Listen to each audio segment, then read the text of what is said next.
I'll tell you what, for a March, there's a lot to talk about football-wise as we welcome in Jim Barker. A heck of a lot to talk about football-wise. And we're going to get to some XFL stuff, Jim, in a second. Who doesn't love talking about XFL stuff? But the big news today... Wait. Before you go on, your XFL talk earlier. So I was like you said, I was with the championship team. And I got to tell you, this is a great story. We're getting ready to play the game, and Vince McMahon came to talk to our team. And he said, we're basically what it was a $1 million pot. Winner take all, loser got nothing. We were playing San Francisco, Greg Mon's team. It was Greg Mons and that cast. Anyway, he says, it's not going to be about the money. The rings you guys are going to get are going to be spectacular. They're going to just shame the NFL rings. Well, this is my last CFL Grey Cup ring. Okay, here is I don't know whether you can see it or not, but that's to your left. ring. Yeah, it's beautiful. How's that?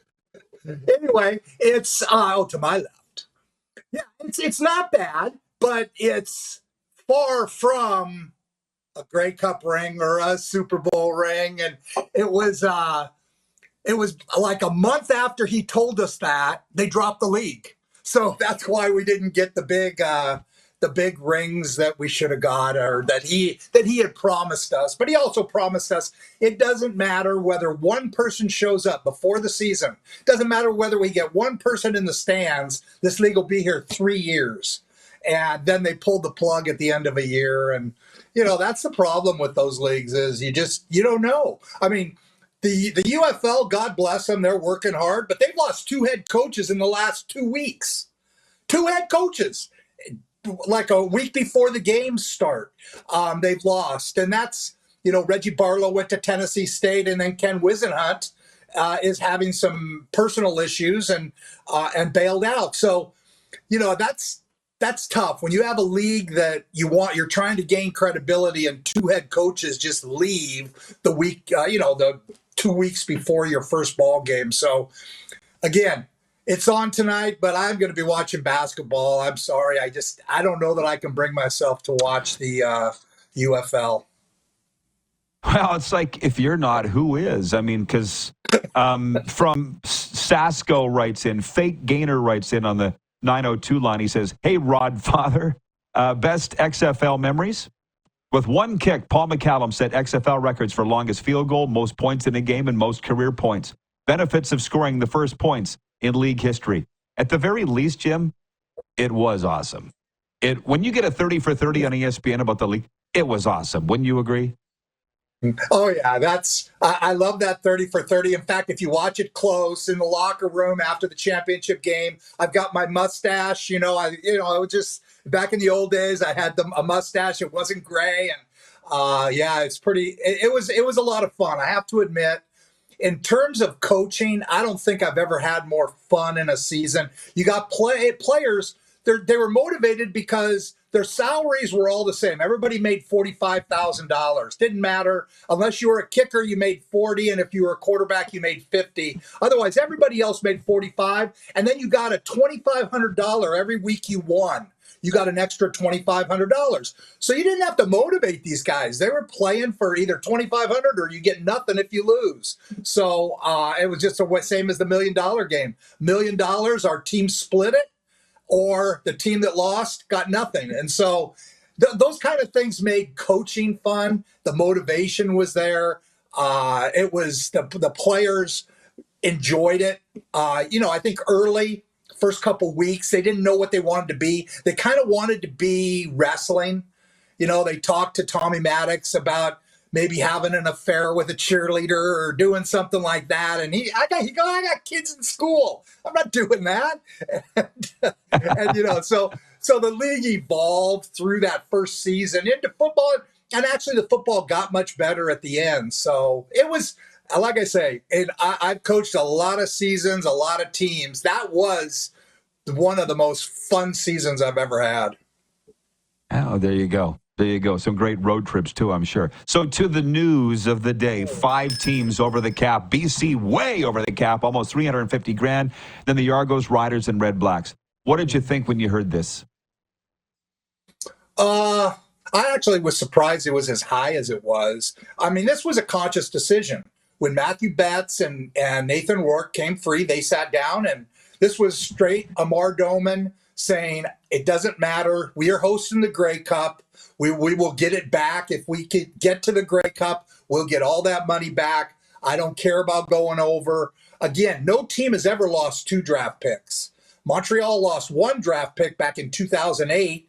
If you're 100,000 over 100,000 over, you lose the 100,000, however much you're over, plus a draft pick. If you're 200,000 over, you then lose 2 draft picks. Now, these guys were at 350. And fortunately, they didn't go 300 over. You lose 3 draft picks, or Buck Pierce would be in. That's tough to go into a place where you're going to have no first and second round picks because of a decision the owner made. And obviously there's no GM in this league that has the authority to just go over. And that was definitely what they did. They knew what was going to happen. It was a conscious decision. Again, I don't look at it as cheating. Some people look at it. I don't look at it as that. I look at it as a conscious decision you make. And competitively, they felt like that gave them a chance to win a huge game. I mean, the Grey Cup year in 2016, when I was in Toronto, Ricky Ray went down. And while we didn't do that, we gave up our first round pick the next year to get Drew Willie, which turned out to be a bad deal and probably ended up costing me my job. But it was hosting a Grey Cup. And it was only 3 years after the previous Grey Cup we had. And I did what our staff felt we needed to do to win the Grey Cup. That's how big having your own team is to teams that are in it. This year it's in Winnipeg. Well, I promise you, if it gets down to it and there's things Winnipeg has to do, they're going to do it. They're hosting it. If they're in it, the amount of money they can make even just goes up even higher. So there is a lot of pressure. I've lived that and watched it unfold before my eyes. So again, I was surprised as it was as much as it was. I didn't think it would be that much, but when you think about, they brought in, between the two of them, they're close to $1 million, and so that probably makes sense that they went that much over. Well, let me ask you this. I have what I do. I'm a broadcaster. I'm a reporter. I'm not a GM. I see these contracts. I see the clauses, the terms, the bonuses. It feels like it would be incredibly difficult to stay under the cap. Or is it not that? Like, I'm bad at math, however. So is it hard to do that job and stay under the cap or not? All the years I was in it, I never was over the cap. Of course, I learned from Ted Hellard in 2006 is the one who kind of designed it. So I learned from him and knew how to track it. So I knew every day exactly where we were with every move.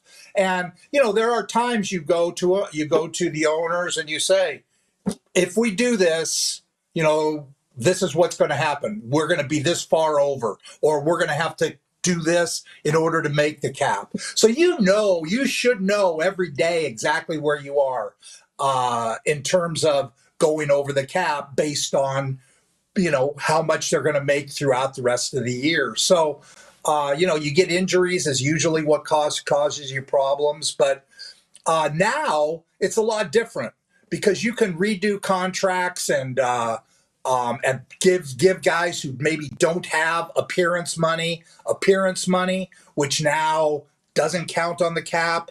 So I was surprised as many teams went over as that did. Toronto was almost 100,000 over. That really surprised me. And then, like I say, the other two teams, Saskatchewan and Ottawa, going over. That was a bit of a surprise. It's one of those things that is, again, injuries cause it. Normally, that's what causes you to go over. Otherwise, it's just poor management. And again, I'm not going to say there's poor management in any one of those situations, but the BC Lions is a little different because they made a conscious effort to do what they did. And So, but like I say, Well, I did it for a lot of years and never went over the cap. Well, you're giving us a lot to think about and talk about. And it's just, I know how much you respect Jim Hobson. And I remember in 2013 when we won it, we were like 13 to 18,000 over or whatever. And when that came out, I was with Jim. I was with Jim a lot. And he just sat back and stroked his goatee as he always did. He's like, so what? It's a speeding ticket. He didn't care. So it was worth it. No, we won. That's right. That's right. And that's ultimately the goal. There's nobody who thinks of that 2013 Grey Cup championship team and says, "Yeah, that's the team that was over the cap." It just doesn't happen. They're Grey Cup champions, and again, that's what. And I don't look at it as when you go over, you understand it's a luxury tax. And the New York Yankees for years have gone, they have a cap in Major League Baseball. For years goes over, just pays the tax. Now that's a decision you can make. It's not, I think people look at it as cheating. It's not cheating. It's making conscious decisions about spending your money. Yeah. Well, it's funny you say that because you're an American living in Canada. I'm a Canadian living in America. The differences are night and day. And, the Astros in 2017 comes almost every day, Jim. That's not salary cap over, but the cheating with the signals comes up almost every day, which is a total different topic, and I want to stay on football. I wouldn't, if you don't mind, Aaron Rodgers, the quarterback carousel, Russell Wilson, Justin Fields, it's almost completely spun. Where do you think Aaron Rodgers ends up in 2025? Wow.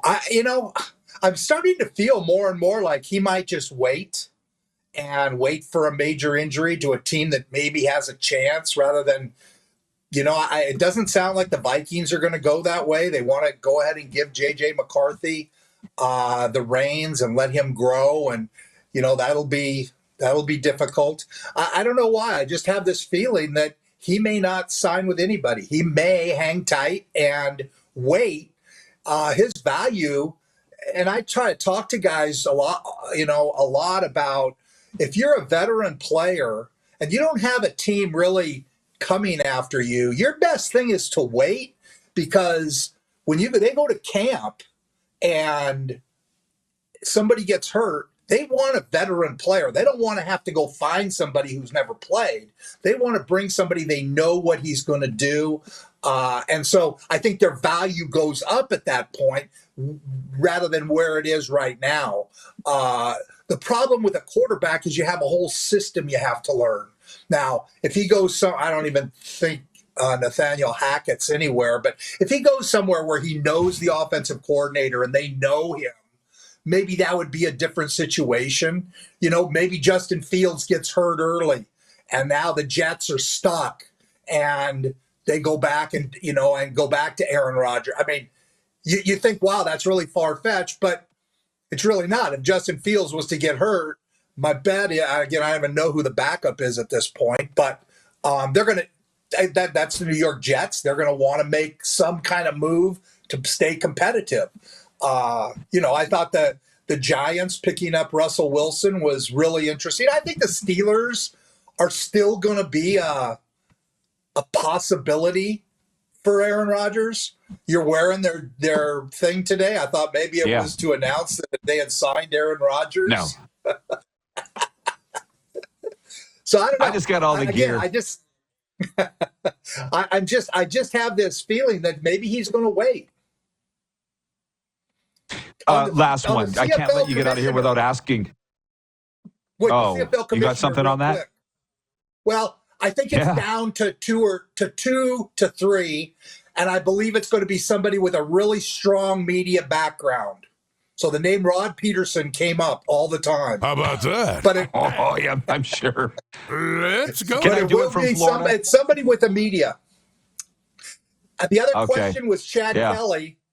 I saw him last week at his wedding, coming along fantastic. He believes he's going to be ready to go full at training camp. He says he's doing everything now that the trainers are asking him to do. He's really happy with where he's at. So he's fully expecting when training camp starts that he's a full go.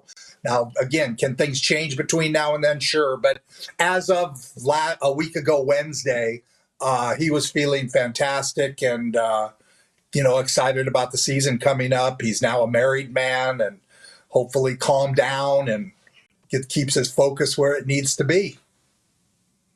Yeah, well, hey, thanks for the update. And in less than a minute, producer Clark has informed us that Deion Sanders has signed a 5-year extension staying with the Colorado Buffaloes worth $54 million. If you were an NFL team, would you draft his kid at all and B, worry about Deion looking over your shoulder as the head coach if you did? No, if I would draft him for sure. I think he's a very talented player. You can't worry about that kind of stuff. When you're a coach, you take the best player that gives you the best chance to win. If you worry about, if I take that guy, this guy's going to take my job, you're never going to win. So you got to take him if you believe he's the best person available that can help your club. And I just believe one of those teams at the top is going to take him, second or third. He could go first, but I'm going to guess second or third, and we'll see. But that would not. There's not. I don't believe there's a coach in the world that will say, "I'm just not sure." He signed for $54 million, but he could take this job next year. I don't see any coach ever thinking that way. Yeah, they don't. You hear people talking about it, but I don't know any coaches that do. Jim, always a blast. Have a great weekend, and we'll see you in a week. Sounds great. Thanks, Rod. Commissioner Rod. The CFL on. How about that? Funny. I heard that. I heard you. Don't believe it, though. Mike Kelly and I have discussed that. Yeah, we'd take it if we could stay in Florida.